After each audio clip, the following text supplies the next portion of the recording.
하나님께서 오늘 우리에게 주시는 말씀은 룻기 4장 11절에서 마지막 22절까지의 말씀입니다. 룻기 4장 11절에서 22절까지의 말씀 한 목소리로 읽도록 하겠습니다. 성문에 있는 모든 백성과 장로들이 이르되 우리가 증인이 되나니 여호와께서 내 집에 들어가는 여인으로 이스라엘의 집을 세운 라헬과 레아 두 사람 같게 하시고 네가 에브랏에서 유력하고 베들레헴에서 유명하게 하시기를 원하며 여호와께서 이 젊은 여자로 말미암아 네게 상속자를 주사 네 집이 다말이 유다에게 낳아준 베레스의 집과 같게 하시기를 원하노라 하니라. 이에 보아스가 룻을 맞이하여 아내로 삼고 그에게로 들어갔더니 여호와께서 그에게 임신하게 하심으로 그가 아들을 낳은지라. 여인들이 나오미에게 이르되 찬송할지로다. 여호와께서 오늘 네게 기업 물을 자가 없게 하지 아니하셨도다. 이 아이의 이름이 이스라엘 중에 유명하게 되기를 원하노라. 이는 내 생명의 회복자이며 내 노년의 봉양자라. 곧 너를 사랑하며 7 아들보다 귀한 내 며느리가 낳은 자로다 하니라. 나오미가 아기를 받아 품에 품고 그의 양육자가 되니 그의 이웃 여인들이 그에게 이름을 지어주되 나오미에게 아들이 태어났다 하여 그의 이름을 오벳이라 하였는데 그는 다윗의 아버지인 이새의 아버지였더라. 베레스의 계보는 이러하니라. 베레스는 헤스론을 낳았고 헤스론은 람을 낳았고 람은 아비나답을 낳았고 아비나답은 나손을 낳았고 나손은 살몬을 낳았고 살몬은 보아스를 낳았고 보아스는 오벳을 낳았고 오벳은 이새를 낳았고 이새는 다윗을 낳았더라. 아멘. 성경에 보면 특별한 장소들, 지명이 나오죠. 베델, 그곳은 야곱이 하나님을 만난 곳이고 신의 산은 모세가 하나님을 만난 곳이고 또한 아둘람굴은 다윗이 하나님을 만난 곳입니다.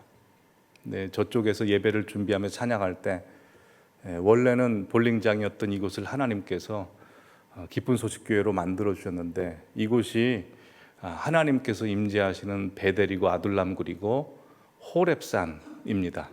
하나님께서 이곳에 특별히 임재하셔서 우리들을 만나 주시니 오늘 이 강단에 선포되는 말씀이 인간이 아닌 하나님이 직접 성도님들 개인에게 말씀해 주시는 말씀으로 들려줄 줄 믿습니다. 지난 시간 복습하도록 하겠습니다. 지난 시간은 그리스도의 신부 7번째 시간으로 주의 책에 이름이 기록된 자와 지워진 자라는 제목으로 하나님의 말씀을 나누었습니다. 사람의 이름 안에는 그 사람의 존재와 가치와 명예와 인간됨이 들어 있습니다. 그런데 무엇보다 중요한 것은 그 수많은 이름들 중에 하나님께 기억된 이름이 있는가 하면 기억되지 않는 이름이 있고 하나님의 입에서 불려지는 이름이 있는가 하면 불려지지 않는 이름이 있으며 하나님께서 인정하시는 이름이 있는가 하면 하나님께서 무시하시는 이름이 있다고 했습니다. 그래서 가장 중요한 것이 이 마지막 날 주님의 책에 주의 백성들 청함받은 사람들의 이름이 기록되어 있는데 이름이 기록되어진 자도 있고 이름이 기록되지 않는 자도 있을 뿐만 아니라 기록되었다가 지워진 자도 있다고 했습니다. 그래서 지난 시간에는 주님의 책에 이름이 기록된 자와 기록되지 않은 자의 차이 4가지를 함께 나누었습니다. 첫 번째, 주님의 책에 기록된 이름과 기록되지 않은 이름의 차이는 하나님의 기준대로 신앙생활했느냐 아니면 자기가 기준이 되어 자기의 상황과 이해와 생각을 기준으로 삼았느냐의 차이라고 했습니다. 아무리 신학자들이 목회자들이 또 성도님들이 모여가지고 구원의 길은 이 정도면 된다라고 정했다 할지라도 이미 주님께서 이 성경 말씀을 통해서 좁으면 좁은 길, 자기 십자가를 지고 가라고 했듯이 구원의 길은 하나님이 정해주신 기준으로 따라야 됩니다. 두 번째, 하나님께 영광 돌리는 자와 하나님의 영광을 가로채는 자, 하나님의 영광을 위해 사는 자, 즉 자기의 영광을 위해 사는 자로 나뉜다고 했습니다. 또한 세 번째는 하나님께서 우리 주변에 각각 돌보라고 보내주신 사람들이 있는데 주변 사람들을 돌보고 있는가 아니면 주변 사람은 돌보고 있지 않은가. 골로새서 말씀에서도 모든 사람을 주께 대하듯 하라라고 했는데 지극히 작은 자 한 사람이 예수님이라고 했는데 그분을 예수님처럼 대하고 있는가를 보신다고 했습니다. 또 네 번째 기준은 사람들 앞에서 예수님을 시인하고 있는가, 아니면 사람들 앞에서 예수님을 시인하지 않고 부인하고 있는가의 차이라고 했습니다. 그리고 이 자리에 계신 모든 성도님들께서는 하나님의 기준대로 신앙생활하시고 하나님 앞에 영광 올려드리시고 또한 주변에 하나님께서 복 주시려고 보내주신 사람을 잘 돌보시고 뿐만 아니라 사람들 앞에서 당당히 예수님을 시인하셔서 마지막 때 주님께서 나팔 불 때 천사들을 보내서 구원받은 성도들을 모으실 때 주님의 책에 이름이 반짝반짝 빛나고 주님께서 크게 성도님들의 이름을 부르시는 역사가 있으실 줄 믿습니다. 자, 오늘은 그리스도의 신부 8번째 시간으로 이제 곧 위대한 반전의 왕이 오십니다 라는 제목으로 룻기 마지막 말씀을 함께 나누도록 하겠습니다. 오늘 말씀은 룻기서의 총정리라고 할 수 있습니다. 룻기를 통해서 하나님께서 우리에게 주시고자 하는 메시지, 큰 메시지 두 가지를 함께 나누도록 하겠습니다. 자, 바로 첫 번째 메시지로 들어갑니다. 룻기를 통해서 우리에게 주시는 메시지는 하나님께서 주시는 반전과 역전의 은혜를 사모하십시오입니다. 하나님께서 우리에게 주시는 반전과 역전의 은혜를 사모하십시오입니다. 우리가 지난 시간이 없어서 살펴보지 못한 본문이 있습니다. 그 본문은 보아스가 룻과 나오미의 기업을 부르고 룻을 아내로 삼고자 했을 때 주변에 있었던 장로들과 이스라엘 백성들이 이 룻과 보아스를 축복합니다. 11절 말씀 다 함께 읽도록 하겠습니다. 성문에 있는 모든 백성과 장로들이 이르되 우리가 증인이 되나니 여호와께서 내 집에 들어가는 여인으로 이스라엘 집을 세운 라헬과 레아 두 사람 같게 하시고 네가 에브랏에서 유력하고 베들레헴에서 유명하게 하시기를 원하며. 보시면 보아스에게 이렇게 축복합니다. 네가 에브랏 그리고 베들레헴 지역에서 유명하게 되기를 원한다. 그리고 룻에게는 이스라엘 집을 세운 라헬과 레아 두 사람 같게 되기를 바란다 라고 룻을 축복합니다.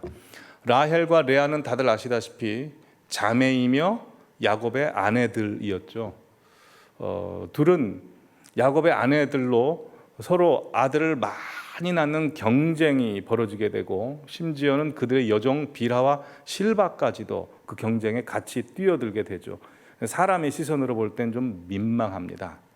그러나 라헬과 레아의 경쟁을 하나님께서는 반전을 일으키셔서 그들로 하여금 이스라엘 12지파를 만들어 버리시죠.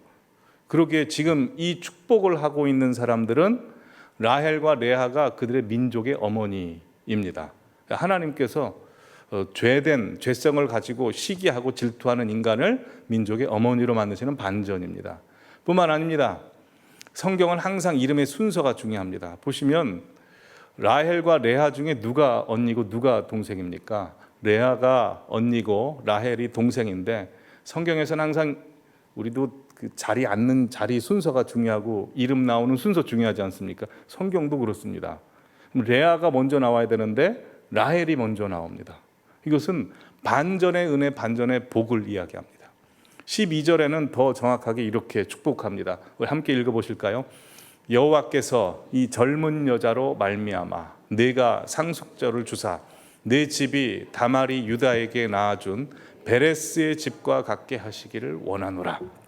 이 내용은 창세기 38장에 있는 내용입니다. 핵심만 간추려서 말씀을 드리면 시아버지 유다와 며느리인 다말이 동침해서 쌍둥이를 낳게 됩니다. 애가 나올 때 38장 보시면 형이 먼저 손이 먼저 나옵니다. 형이 손을 뻗어 손이 먼저 나올 때 산파가 홍색 실을 손에 달아줍니다. 근데 그러던 차에 동생이 형을 끌어당겨 버립니다. 그리고 동생이 먼저 나옵니다. 이름을 베레스라고 하는데 베레스의 뜻이 터짐, 돌파, 역전, 반전입니다. 그래서 이 베레스의 후손에서 계보에서 다윗 왕이 나오고 예수님이 나옵니다. 이 사건이 기록된 목적이 무엇이겠습니까? 구약의 모든 관점은 여자의 후손 예수님이 어디서 나오는지가 관심이 있는데 그 말씀해 주시려고 하는 거죠. 즉 이 말씀을 통해서 축복하고 있는 것은 룻이 반전의 은혜와 반전의 복이 있게 해달라고 비는 겁니다. 근데 실제로 룻기 전체는 반전과 역전의 역사입니다. 그래서 지금부터 룻기에 나오는 반전 6가지, 역전 6가지를 함께 살펴보실 텐데요. 말씀을 살펴보시면서 야, 룻 되게 좋겠다. 아유, 부럽다. 그렇게 있으시면 안 되고요. 이 성경 말씀은 살아있는 말씀으로 오늘 나에게 주시는 살아있는 말씀이기에 말씀을 들으실 때도 하나님과 대화하십시오. 기도하십시오. 하나님, 저 은혜가 제게 있어야 됩니다. 우리 자녀들과 우리 가정과 우리 교회에 있어야 됩니다. 라고 기도하는 마음으로 함께 말씀의 바다에 들어가 보시겠습니다. 먼저 룻기에 나오는 첫 번째 역전입니다. 반전입니다. 죽음에서 생명으로입니다. 룻기 1장은 죽음으로 시작합니다. 첫 번째 죽음은 나오미의 남편이 죽지요. 그리고 이어서 나오미의 첫째 아들이 죽고 둘째 아들도 죽습니다. 총 3번의 죽음이 등장하고 3번의 장례식이 등장합니다. 죽음과 장례식으로 시작되는 책이 룻기입니다. 그냥 룻기 4장 마무리할 때 어떻게 마무리합니까? 이에 보아스가 룻을 맞이하여 아내로 삼고 해서 결혼식으로 마무리됩니다. 근데 결혼식으로 마무리된 것으로 끝나는 것이 아니라 애를 낳아서 임신하게 됩니다. 즉 룻기는 죽음으로 시작해서 생명으로 끝나고 장례식으로 시작해서 결혼식과 출생으로 끝나게 됩니다. 그래서 룻기 1장에 보시면 총 몇 번의 죽음이 나옵니까? 죽고가 2번 나오지만 사실 죽고 3번 나오죠.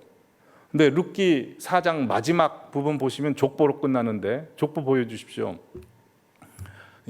베레스의 계보는 이러하니라 해서 베레스는 헤스론을 낳고 헤스론은 람을 낳았고 람은 아미나답을 낳았고 아미나답은 나손을 낳았고 나손은 살몬을 낳았고 살몬은 보아스를 낳았고 보아스는 오벳을 낳았고 오벳은 이새를 낳았고 이새는 다윗을 낳았더라 해서 총 몇 번 낳았더라가 나옵니까? 9번. 3번의 죽음으로 시작됐는데 9번에 낳았다. 생명으로 마치게 되죠. 갑절이 아니라 3배의 축복이 임합니다. 여러분, 하나님께서는 항상 죽음을 생명으로 바꾸시는 분인 줄 믿습니다. 이게 믿는 정도가 아니라 실제로 역사 안에서 일어나고 우리 가까운 현실에서 일어나죠. 모두 잘 아시는 연예인들 예를 들어보겠습니다. 연예인들 중에 예수님 때문에 죽다가 살아난 사람들 참 많이 있습니다. 첫 번째 사진 보여주시면 한번 말씀드린 적이 있는데요. 내가 매일 기쁘게 진행을 맡고 있는 최선규 집사님이십니다.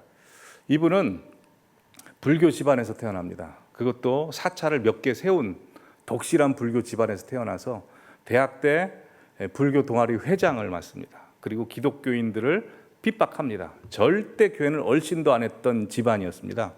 근데 이분이 SBS 아나운서 시절에 아침 프로그램을 진행하고 있는데 잠시 쉬는 시간에 전보가 옵니다. 딸이 위독하다는 전보가 옵니다. 그때는 무슨 사건인지 몰랐는데 딸이 집 바깥에서 놀고 있다가 이사 그 타이탄 트럭 2톤짜리 트럭에 뒤로 한번 치이고 앞으로 한번 치여버립니다. 그래서 여의도 성모병원에 응급실에 있다는 소식을 듣습니다. 아침 방송을 마치고 급하게 차를 타고 여의도 성모병원을 향해서 가는데 여의나루 쪽에서 차가 빽빽히 막혀 있더랍니다. 너무나 마음이 다급하고 급해서 딸이 3살인데요.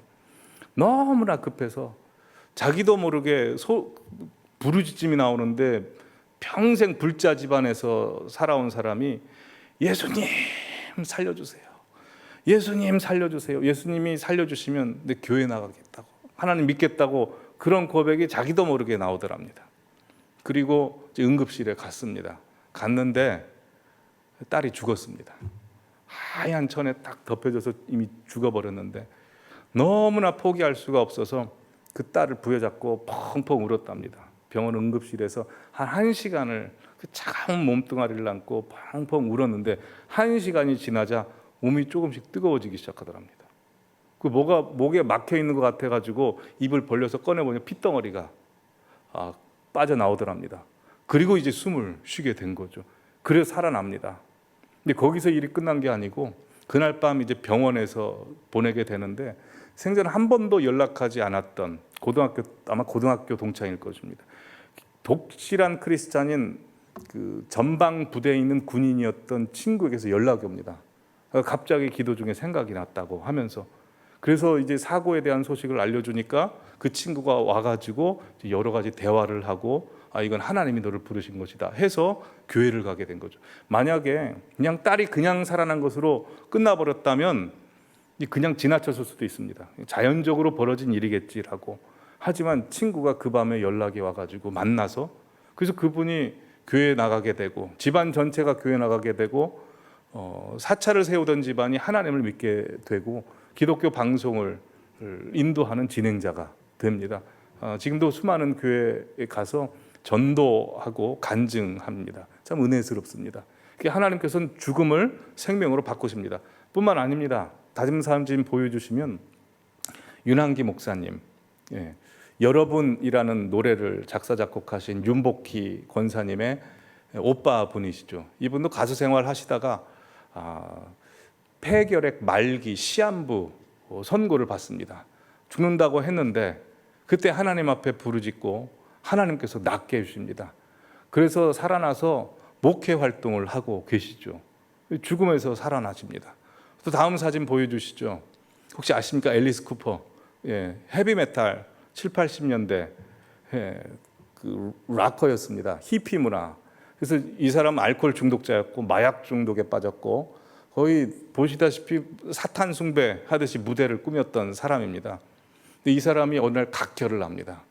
그래서 의사가 당신 곧 죽는다고 이야기를 합니다. 근데 이분의 아버지가 목사님이고 기독교 가정이거든요. 아마 기도를 많이 쌓아놓은 것 같습니다. 이분이 예수님 앞에 무릎 꿇고 기도하고 병이 고침받습니다. 그래서 지금은 복음을 전하는 전도자가 됩니다. 날마다 큐티하고 있습니다. 놀라운 반전이죠. 죽음에서 생명으로 바꿔버리십니다. 뿐만 아니라 유열 가수 아십니까? 이분이 폐병에 걸리시죠. 그래서 7년 동안 폐섬유증, 희귀병에 걸립니다. 이건 폐를 이식해야 살 수 있는 병인데요. 2번의 이식의 기회가 있었지만 그 기회가 다 날아갑니다. 그래서 3번째 올 때까지 그분은 포기합니다. 거의 나는 이제 끝났구나 라고 포기했는데 하나님께서 3번째 이식의 기회를 주시고 이식을 해서 다시 살아나게 하십니다. 이분의 동영상 간증을 잠깐 보시겠습니다. 저는 사실 다 내려놨고 정말 평안하게 가는 것까지도 기도했는데 우리 아내 꿈에 환상을 주셨어요. 아내가 저를 계속 깨울 때, 그 밤새 잠이 들면 안 되니까 저를 깨울 때 새벽에 쪽잠이 들었대요. 근데 너무도 선명하게 병실로 2분이 들어오시더래요. 키 크신 분하고 키 작은 분하고. 근데 키 크신 분이 가만히 저를 보시다가 나가셨대요. 그러니까 키 작은 분이 아내한테 그러더래요. 저분이 이제 보고 들었으니 되었다. 그래서 꿈에서도 그 나가신 분이 예수님이구나. 그래서 예수님 하고 부르다가 꿈에서 깼는데 제 이산화탄소 수치가 떨어져 있고 아침이 밝아오더래. 그래서 그때 살려주시겠구나 그런 마음이 들었대요. 그리고 이틀 후 기적적으로 건강한 배를 기증받게 됐어요. 할렐루야. 여러분, 이렇게 우리 예수님께서는 죽음에서 생명으로 반전과 역전을 일으키신 분이신 줄 믿습니다. 그 역전이 방금 말씀드린 분들에게만 일어난 것이 아니고 지금 그분들에게 역사하신 예수님이 동일한 우리의 예수님이기에 우리의 현실에서도 우리의 인생에서도 그런 역전과 반전이 일어날 줄 믿습니다. 2번째, 룻기에서 일어난 반전은 입술의 반전입니다. 수군대는 입술에서 찬송과 축복의 입술로 바뀝니다. 룻과 나오미가 베들레헴으로 돌아옵니다. 룻기 1장 19절에 보시면 이에 2사람이 베들레헴까지 갑니다. 베들레헴에 이를 때 온 성읍이 그들로 말미암아 떠들며 이르기를, 수군수군 됩니다. 이가 나오미냐? 야, 나오미가 이렇게 됐냐? 나오미의 남편은 어디 갔고 아들들은 어디 갔냐? 라고 수군수군 되는 겁니다. 나오미에겐 이게 굉장한 상처고 또 자신의 현실이 얼마나 비극적인지를 알게 해주는 이야기죠. 그런데 룻기 4장으로 가보시면 하나님께서 사람들의 입술을 변화시키십니다. 여인들이 나오미에게 이르되 찬송할지로다. 여호와께서 오늘 네게 기업 물을 자가 없게 하지 아니하셨도다. 이 아이의 이름이 이스라엘 중에 유명하게 되기를 원하노라 해서 수군대던 입술이 룻과 나오미로 하여금 찬송하는 입술로, 뿐만 아니라 룻과 나오미를 축복하는 입술로 바뀝니다. 여러분, 이 반전이 우리 안에서 일어납니다. 목회하면서 참 기쁘고 행복한 장면들이 있습니다. 그것은 한 몇 년 전까지만 해도 남편분이 교회 안 다니시고 오히려 교회 나오는 걸 반대하고 안 믿었다고 하시는 분들이 좀 몇 년이 지나니까 그분들이 나오셔서 예배에 참석하시고 하나님을 믿고 세례를 받고 하시는 모습을 보는 것이 참 목회의 기쁨이고 그 재미가 쏠쏠합니다. 여러분, 그렇지 않습니까? 예. 전혀 믿을 수 없었던 것 같은 분들이 한 3, 40년의 아내분들의 기도로 말미암아 하나님을 믿게 되고 또 세례를 받는 모습들이 우리 교회 안에서 이루어지고 있습니다. 그 반전, 입술이 변화시키는 반전이 우리에게도 있습니다. 자, 세 번째, 룻기에서 나오는 역전과 반전은 없음에서 있음으로의 반전이죠. 예, 룻기 4장 14절 말씀 우리 다 함께 읽어보도록 하겠습니다. 여인들이 나오미에게 이르되 찬송할지로다. 여호와께서 오늘 네게 기업 물을 자가 없게 하지 아니하셨도다. 이 아이의 이름이 이스라엘 중에 유명하게 되기를 원하노라. 자, 보시면 오늘 네게 기업 물을 자가 없게 하지 아니하셨도다. 이중부정입니다. 이중부정은 강한 긍정이죠. 있음이 충만하게 하셨다라고 말씀하시는 거죠. 룻기 1장은 없음의 충만이었습니다. 일단 흉년이 들어서 양식이 없습니다. 2주를 갔는데 남편이 죽고 남편이 없게 됩니다. 첫째 아들이 죽습니다. 둘째 아들도 죽습니다. 아들이 사라집니다. 그러니 기쁨이 사라지고 미래가 사라지고 소망도 사라지고 감사도 사라집니다. 없음입니다. 모든 것이 결핍이 됩니다. 그래서 룻기 1장 21절 보시면 나오미가 이렇게 고백하죠. 내가 나갈 땐 풍족하게 나갔는데 내가 돌아올 때는 텅 비어진 채 돌아왔다 라고 하는데 4장 15절 말씀 아까 말씀드렸다시피 하나님께서 충만히 채우셨다는 겁니다. 누구를요? 룻을 채워주셨죠. 룻이 생명의 회복자요 내 노년의 봉양자라 라고 해서 룻으로 하여금 여러 가지를 충만케 하십니다. 일단 베들레헴에 돌아왔는데 풍년입니다. 양식이 채워집니다. 남편이 없는데 룻에게 남편이 채워집니다. 남편만 채워집니까? 4장에서 아들이 낳게 됩니다. 아들이 낳게 되니 기쁨이 생기고 감사가 생기고 찬양과 영광이 생깁니다. 이렇게 하나님께서는 아무것도 없는 자리에서 있게 하시는 분이십니다. 혹시 성도님들 안에 지금 없는 게 많으십니까? 주님께서 그곳에 가시면 있음으로 충만케 될 줄 믿습니다. 네 번째, 룻기에 나오는 반전, 차별에서 인정으로입니다. 룻기 4장 15절 말씀 보시면 이는 내 생명의 회복자요 내 노년의 봉양자라 곧 너를 사랑하며 일곱 아들보다 귀한 내 며느리라고 해서 룻을 사람들이 이렇게 이야기합니다. 룻이 일곱 아들보다 귀한 며느리라고 사람들이 인정을 하는데요.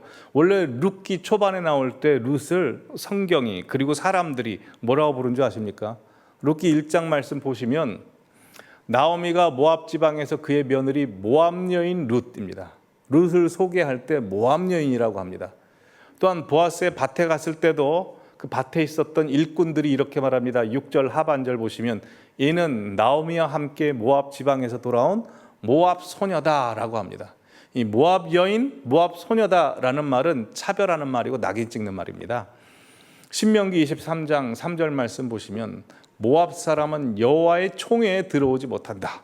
근데 그냥 들어오지 못하는 것이 아니라 영원히 들어오지 못한다라고 합니다. 그러니 이스라엘 사람들끼리 이 사람은 모압 여자야 모압 소녀야라고 하면 낙인 찍는 겁니다. 우리 총회에 들어올 수 없는 차별받는 자.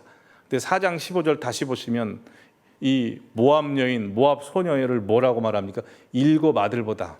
이스라엘에서 아들 되게 귀하게 생각하는데 한 아들도 아니고 일곱 아들보다 귀한 며느리라고 해서 그를 차별해서 인정받는 존재로 만드십니다. 하나님께서는 우리를 그렇게 만드십니다. 하나님의 일을 감당하게 되면 무명한 자도 유명한 자가 되게 하십니다. 바닥에 있던 사람도 높여주십니다. 주님으로 인해 그렇게 높여주시는 것이죠. 다섯 번째, 룻기에 나오는 역전, 반전은 고통과 눈물에서 기쁨과 웃음입니다. 1장은 장례식이고 죽음이었습니다. 그러니 슬픔이고 고통이고 아픔이고 절망이었죠. 그러나 4장에서는 새로운 남편을 주셔서 아들을 보게 하십니다. 아들을 안고 나오미의 얼굴 표정이 웃었겠죠. 환했겠죠. 기쁨과 웃음과 감사와 평안이 충만해집니다. 대반전입니다. 그리고 마지막 여섯 번째 나오는 반전은 어둠과 차가움에서 밝음과 따뜻함입니다. 여러분, 모든 언어에는 색감과 온도가 있다는 말이 있습니다. 단어에는 온도와 색감이 있다는 말이 있습니다. 그래서 밝은 단어가 있고 어두운 단어가 있고 따뜻한 단어가 있고 차가운 단어가 있습니다. 근데 1장에 나오는 단어와 4장에 나오는 단어를 비교하면 대조가 됩니다. 보시면 1장에 나오는 단어들은 흉년, 이주, 죽음, 눈물, 슬픔, 아픔, 상실, 고통, 마라가 고통, 괴로움이죠. 괴로움, 절망입니다. 단어 자체가 차갑습니다. 춥습니다. 그리고 어둡습니다. 그러나 4장에 나오는 단어들은 결혼, 출산, 찬송, 기업, 유명, 회복, 사랑, 아기, 양육, 나음, 기쁨, 소망, 미래입니다. 밝고 따뜻하죠. 비트겐슈타인이라는 언어 철학자가 이런 말을 했습니다. 언어는 존재의 집이다. 즉 우리 안에 어떤 단어, 어떤 언어가 있는지에 따라서 그게 우리의 존재의 집을 형성한다고 합니다. 1장과 4장에 나온 단어들을 보여주시죠. 이 두 가지 대조되는 단어들 중에 성도님들 속에는 어떤 단어로 채워져 있습니까? 고통과 절망과 죽음과 외로움과 고립과 아픔, 따분함, 우울감, 그리고 갈등, 폭력, 그리고 혈기, 분노가 속에 있으십니까? 아니면 반대로 행복, 기쁨, 겸손, 사랑, 온유, 소망, 미래 이런 단어들로 채워져 있습니까? 양분화되어 있는 두 단어들 중에 어떤 단어가 성도님들 가슴속에 많습니까? 우리의 외면적인 환경이 저 1장에 있는 단어들로 채워져 있다 할지라도 예수님이 우리 안에 계시면 저 4장에 있는 단어가 우리 안에 있을 것입니다.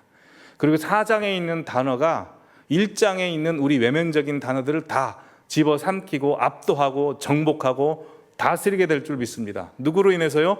예수님으로 인해서입니다. 자, 정리해 보겠습니다. 룻기에 나오는 6가지 반전과 역전입니다. 죽음에서 생명으로, 또한 수군대는 입술에서 찬송과 축복의 입술로, 없음에서 있음으로, 차별에서 인정으로, 고통과 눈물에서 기쁨과 웃음으로, 어둠과 차가움에서 밝음과 따뜻함으로, 이 모든 반전이 성도님들의 현실과 자녀들과 가정과 대대손손이 있기를 간절히 바랍니다. 근데 이런 반전이 왜 일어나겠습니까? 하나님께 갔기 때문에 그렇습니다. 여호와의 치마폭에 들어갔기 때문에 그렇습니다. 왜요? 주님은 반전의 하나님이시고 역전의 하나님이십니다. 항상 역전을 일으키십니다. 그래서 룻기에만 이런 역전과 반전이 나오는 게 아니고요. 성경 전체가 사실 다 반전입니다. 다 가져올 수 없어서 몇 가지만 가져와 봤습니다. 한번 보여주시면 아담과 하와도 반전입니다. 원죄를 저지른 죄인입니다. 하나님께서 그들에게 가죽옷을 입혀주심으로 말미암아 셋의 후손을 계보를 이어가게 하죠. 셋의 후손에서 예수님이 나오는 겁니다. 아담과 하와를 포기하지 않으십니다. 아브라함과 사라, 애 낳을 수 없는 사람들이었습니다. 하나님께서 찾아가셔서 열국의 아비, 열국의 어미로 만들어 버리십니다. 요셉, 우리가 지금 새벽마다 보고 있습니다. 하나님께서 요셉을 애굽 총리로 만드는 장소는 그를 차근차근 유학 가서 공부 잘하고 직장 좋은 데 들어가서 총리가 되게 하시는 게 아니고 전혀 반대로 가장 밑바닥에 떨어뜨려 놓고 가장 위로 세워버리십니다. 밑바닥에 있는 사람을 가장 위로 올려버리십니다. 하나님이 하시는 일이죠. 모세 40세 때 하나님을 위해서 일하겠다고 했습니다. 그때는 왕자였고 배경이 있었기 때문에 사람들이 다 인정합니다. 하나님 그때 쓰시지 않습니다. 80세 노인이 되었을 때 누가 봐도 스스로 봐도 이건 하나님이 일 못한다 할 때 하나님이 그를 사로잡아 버리셔서 일해 버리십니다. 하나님의 반전이죠. 모세도 기생 라합 이방 여인일 뿐만 아니라 기생입니다. 창녀였습니다. 그러나 하나님께서는 그를 왕과 구원의 계보를 잇는 어머니가 되게 하십니다. 룻도 마찬가지시죠. 다윗 아버지로부터 편애받는 막내 하가탄이었습니다. 그러나 하나님께서는 목동 집에서도 차별받는 그 아들을 왕으로 세워버리십니다. 하나님은 그렇게 일하십니다. 이스라엘 백성 자체도 반전이죠. 하나님이 선택한 목적이 신명기 7장에 가장 약하고 가난하기 때문에 부족하기 때문에 세웠다고 했습니다. 이들을 거룩한 백성 제사장 나라가 되게 해서 하나님과 가장 가까운 민족으로 세워버리십니다. 모르드게 하만에 의해서 죽임을 당할 뻔했죠. 하나님께서 오히려 모르드게를 세우시고 하만을 죽이십니다. 또 10번째 거지 나사로입니다. 이 현실에서는 거지였습니다. 천국에서는 아브라함의 자손 하나님의 백성이 되게 해버리십니다. 근데 부자는 지옥 가버립니다. 이 반전입니다. 또 최고의 반전의 혜택을 누린 사람은 11번째 예수님 십자가 달리셨을 때 이 강도입니다. 옆에 강도. 이 강도는요 회개도 안 했습니다. 기도도 안 했습니다. 뭐 금식을 해봤습니까? 헌금을 내봤습니까? 성수주의를 해봤습니까? 뭘 해봤습니까? 희생도 아무것도 안 했습니다. 그냥 예수님 십자가에서 돌아가실 때 옆에서 나를 좀 생각해 주십시오 해서 최초로 예수님과 함께 동행하여 하나님 나라에 간 사람입니다. 이건 대반전이죠. 그렇지 않습니까? 그리고 사도 바울도 대반전입니다. 사도 바울은 다른 제자들처럼 예수님과 3년 반 동안 함께 공생의 생활을 하지 않았습니다. 그런데 사도들 중에 가장 지금까지 큰 영향을 미친 사람이 누굽니까? 참 신기합니다.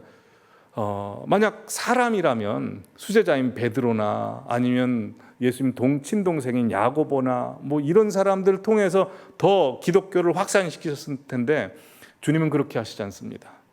공생의 생활 한 번도 안 한 사도 바울을 갖다가 전 세계에 기독교를 퍼뜨리는 사람으로 세우십니다. 이거 완전히 반전이죠. 그 반전의 하나님이 우리의 하나님인 줄 믿습니다. 그리고 성도님들의 현실에 있을 줄 믿습니다. 왜 하나님께서 반전을 일으키실까요? 반전과 역전을 일으켜야 모두가 하나님인 줄 아니까요. 하나님이 하시는 일인 줄 아니까요. 미련한 자, 약한 자, 아무것도 없는 자를 들어서 지혜 있는 자를 부끄럽게 하시고 부한 자를 부끄럽게 하십니다. 그 역사가 우리 성도님들에게 있을 줄 믿습니다. 근데 그 반전의 역사가 있기 위해서 어떻게 해야 될까요? 두 가지만 하십시오. 첫 번째, 역전과 반전이 일어나는 자리로 나오십시오. 예. 아까도 말씀드렸다시피 다윗의 인생에 반전이 일어나는 것은 그가 아둘람 굴에 들어갔을 때부터입니다. 또한 모세의 인생에 반전이 일어났을 때는 주님이 계시는 호렙산에 들어갔을 때부터입니다. 모든 사람들 성경 인물들 보시면 하나님이 계신 그 반전의 장소에 있을 때 그 반전의 역사를 경험합니다. 제가 새벽 기도하면서 응답받았습니다. 이 하나님께서 주신 우리 교회 이 예배당 이곳은 반전의 장소입니다. 회복의 장소고 역전의 장소입니다.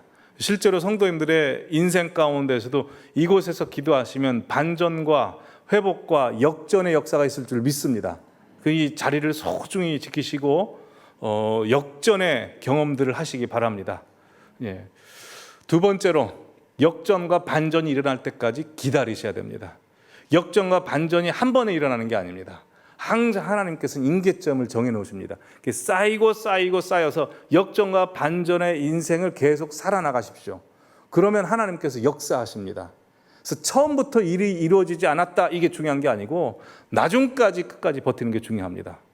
여러분 맛집 있죠? 맛집 가보면 다 원조라고 적어놓습니다. 근데 사람들이 원조 맛집이라고 적어놓은 데를 갑니까? 맛있는 집을 갑니까? 원조 맛집이라고 간판이 적혀놓은 데를 갑니까? 아니면 진짜 맛있는 데를 갑니까?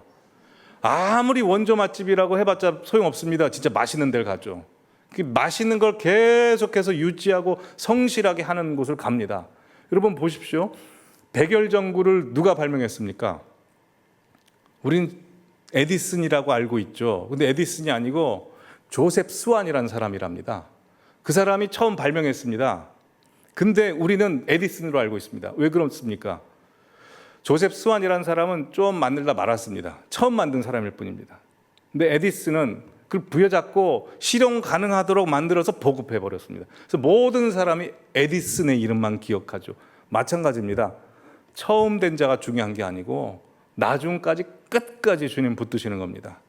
주님께서 반전을 이루실 걸 믿고 아무리 상황이 그렇지 않다 하더라도 일장의 상황의 단어대로 점철되어 있다 할지라도 끝까지 반전을 일으키시는 주님을 바라보면서 그렇게 살아가시는 성도님들 되시기를 바랍니다. 단어 몇 가지를 준비해 봤습니다. 보시면 역경, 금지, 문전박대, 내 힘들다, 이불, 자살, 너무 어두운 단어들입니다. 주님께서 이곳에 가시면 이 단어들이 반전됩니다. 보시면 역경이 경력으로 되고 금지되었던 것이 지금 할 수 있는 것이 됩니다. 문전박대 당해서 마음이 쓸쓸한데 대박 전문으로 만드시고 나 힘들다 했는데 다들 힘내라고 축복하는 사람이 될 뿐만 아니라 악한 곳 이불에서 리브 살아갈 수 있는 사람이 되게 하고 죽겠다 자살하려고 하는 사람을 살자라고 만드십니다. 성도님들 반전의 예수님이 우리에게 있습니다.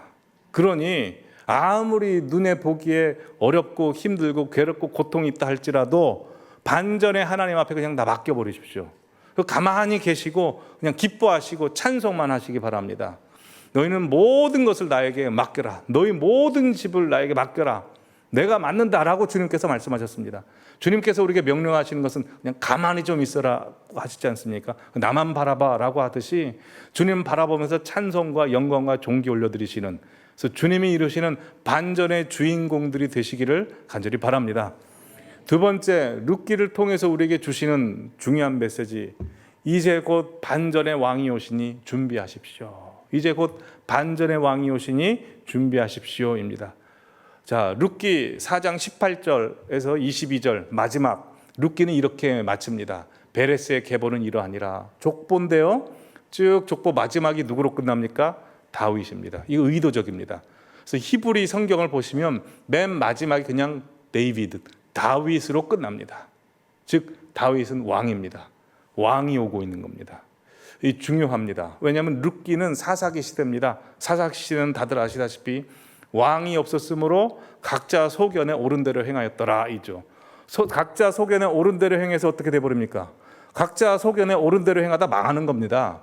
근데 망할 수밖에 없는 사람들을 하나님께서 살리시기 위해서 왕을 준비하시고 왕이 도래하게 하십니다. 여러분 룻기 처음 말씀 보셨다시피 지금은 사사기 시대입니다. 각자 소견에 옳은 대로 행하는 사람들이고 믿음조차도 자기가 원하는 대로 사는 시대입니다. 그런데 주님께서 말씀하셨습니다. 요한계시록 22장 말씀 보여주시면 함께 읽도록 하겠습니다. 보라, 내가 속히 오리니 내가 줄 상이 내게 있어 각 사람에게 그가 행한 대로 갚아주리라. 예수님의 실제 말씀이십니다. 예수님께서 반모섬에 있는 요한에게 주의 날에 말씀하신 마지막 말씀이십니다. 보라, 내가 속히 오리니 라고 말씀하시고 지금 보라 속히 오리니의 시대를 우리가 살고 있습니다. 다들 아시다시피 2000년 전 오신 예수님과 앞으로 도래하실 예수님은 완전 다른 모습으로 오십니다. 보시면 2000년 전에 오신 예수님은 말구에 오셨습니다. 그러나 다시 오실 예수님은 왕좌로 오십니다. 초림 예수님은 십자가 위에서 우리 죄 위에 죽으셨습니다. 그러나 재림 예수님은 왕좌에서 무섭게 심판하십니다. 초림 예수님은 가시면류관 쓰셨지만 왕이신 예수님, 재림하실 예수님은 면류관을 쓰십니다. 초림 예수님은 사단에게 시험 받으셨지만 재림 예수님은 사단을 무적에게 가두실 것입니다. 초림 예수님은 어린 양으로 오셨지만 재림 예수님은 유다의 사자로 오십니다. 그러게 곧 심판하실 주, 왕으로 오실, 반전의 왕으로 오실 주님을 맞을 준비하시는 성도님들 되시기 바랍니다. 어떻게 준비해야 될까요? 이미 말씀 다 살펴봤습니다. 우리 반복해서 이 말씀을 살펴봐야 됩니다.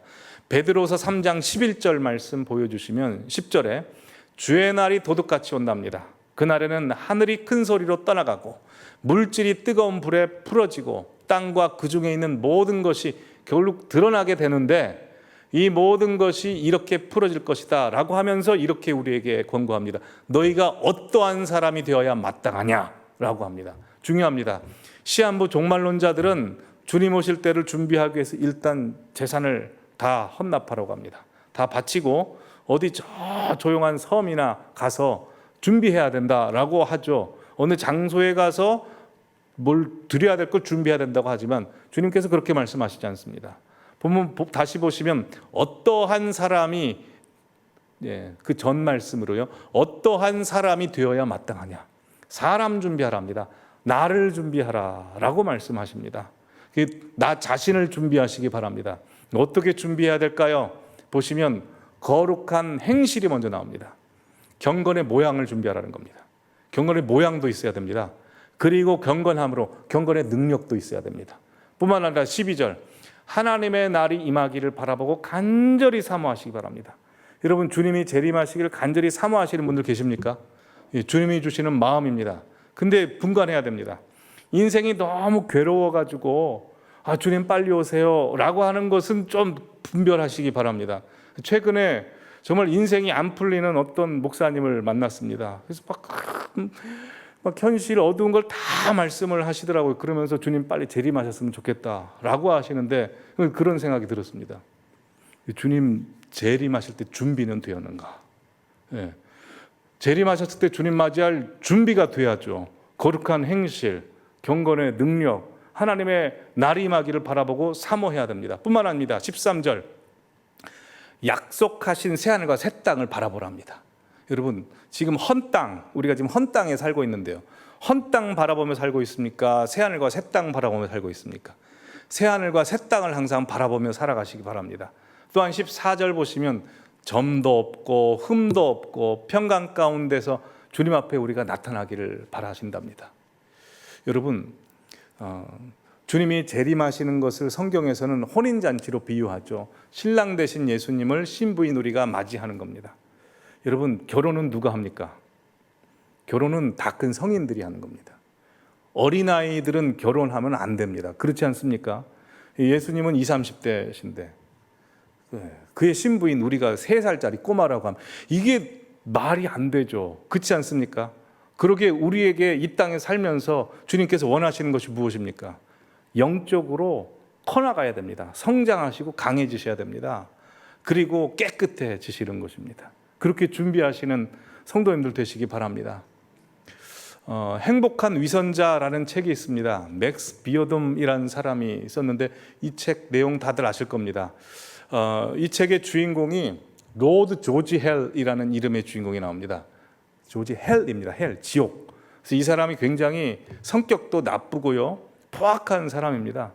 근데 어느 날 어떤 아리따운 여인을 보고 반합니다. 결혼하고 싶어가지고 조지 헬이 가서 결혼하자고 이야기합니다. 자, 그 여인이 나 결혼 못하겠다고 합니다. 왜냐하면 이 여인의 이상형은 거룩한 성자의 모습을 한 사람이기 때문입니다. 그래서 조지 헬이 너무나 결혼하고 싶어가지고 내가 성자의 모습을 흉내내리라 하고 가면 가게를 찾아다닙니다. 그 가면 중에 성자의 모습을 하고 있는 가면을 삽니다. 그리고 쓰고 이름을 바꿉니다. 조지 헬에서 로드 조지 헤븐으로 바꿉니다. 천국으로 바꾸죠. 그리고 거룩한 성자 흉내를 막 내는 겁니다. 그러면서 이 제인 미어라는 여인인데요. 그 여인에게 나랑 결혼해 주요라고 하니까 성자 같은 모습을 보이니까 이제 결혼합니다. 그리고 오랫동안 사는데 이 조지 헬의 옛날 애인이 찾아옵니다. 그리고 이 사람이 가면을 쓰고 산다는 것을 알고 부인에게 폭로해 버립니다. 이거 다 거짓말이라고. 가면 쓰고 살았다고. 그리고 가면을 확 벗기는데 그 모습이 거룩한 성자의 모습, 로드 조지 헤븐의 모습이었다라는 이야기 들어보셨죠? 예, 흉내 냈더니 그렇게 성자의 모습을 띠고 살았다라는 겁니다. 예, 하나님께서 우리에게 원하시는 게 그 모습이죠. 우리 여전히 죄성이 가득합니다. 하나님 원하는 뜻대로 살려고 해도 맨날 죄를 짓습니다. 안 해야지 하는데 막 혈기 부리고 나쁜 생각 나오고 자아가 충만하고 그렇습니다. 근데 애를 막 써야 됩니다. 쓰다 보면 주님께서 그 모습을 보시고 온전히 로드 조지 헬이 로드 조지 헤븐으로 된 것처럼 김 지옥이었던 사람이 김 천국으로 바뀌어서 주님께서 원하시는 모습이 될 줄로 믿습니다. 그러기에 우리가 해야 될 게 있습니다. 예수님께서 진짜 시간 안에서 물리적으로 오시기 전에 이미 우리의 왕으로 모셔드려야 된다는 것입니다. 성도님들의 이 땅에서 항상 주님을 왕의 보좌로 모셔드리시기를 바랍니다. 자, 룻기 강해 마무리합니다. 룻기를 통해서 하나님께서 우리에게 주시고자 하는 메시지 두 가지입니다. 주님은 반전의 왕이십니다. 반전의 왕을 주님 앞에 모시는 분에게는 반전이 일어나야 됩니다. 하나님의 자녀들에게 일어나는 그 반전과 역전의 역사가 항상 성도님들 안에서 일어나기를 바랍니다. 그렇게 반전의 자리로 항상 나오시기 바랍니다. 그리고 끝까지 나오셔서 그 임계치를 채우시기를 바랍니다.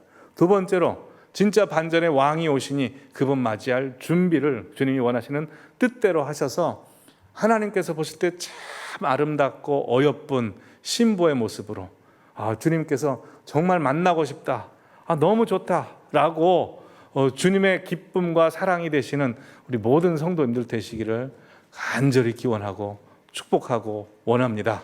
우리 함께 찬양하겠습니다. 이제 역전되리라. 하나님, 반전의 왕이신 주님, 우리의 삶에 찾아오셔서 역전시켜 주시옵소서. 우리 간절히 기도하는 마음으로 찬송하겠습니다.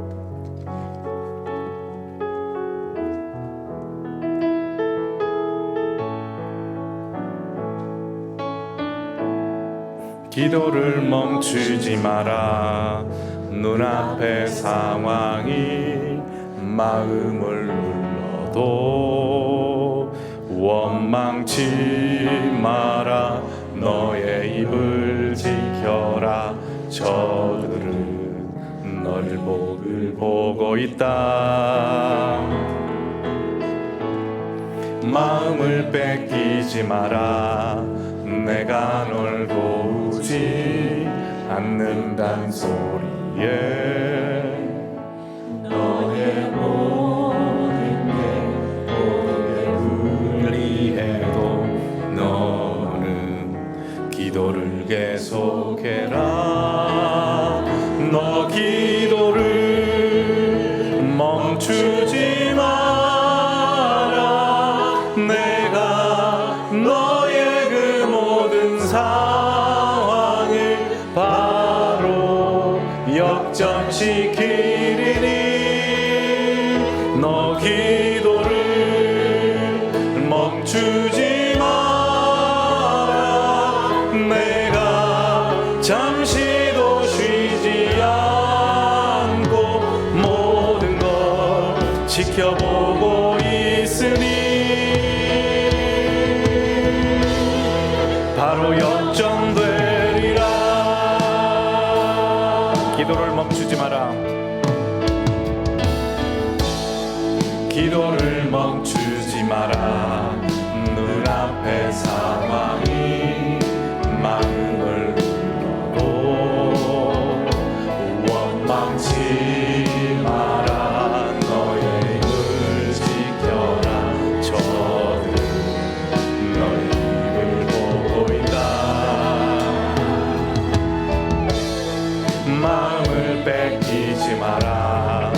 내가 널 도우지 않는단 소리에 너의 모든 게 불리해도 너는 기도를 계속해라. 너 기도를 멈추지 마라. 내가 너의 그 모든 상황을 바로 역전시키리니 너 기도를 멈추지 마라. 내가 잠시도 쉬지 않고 모든 걸 지켜보고 있으니 바로 역전되리라. 저들의 힘이 너를 압도해도 저들의 힘이 숨을 조여도 널 보이라. 기도의 능력을 내가 역전시키리라.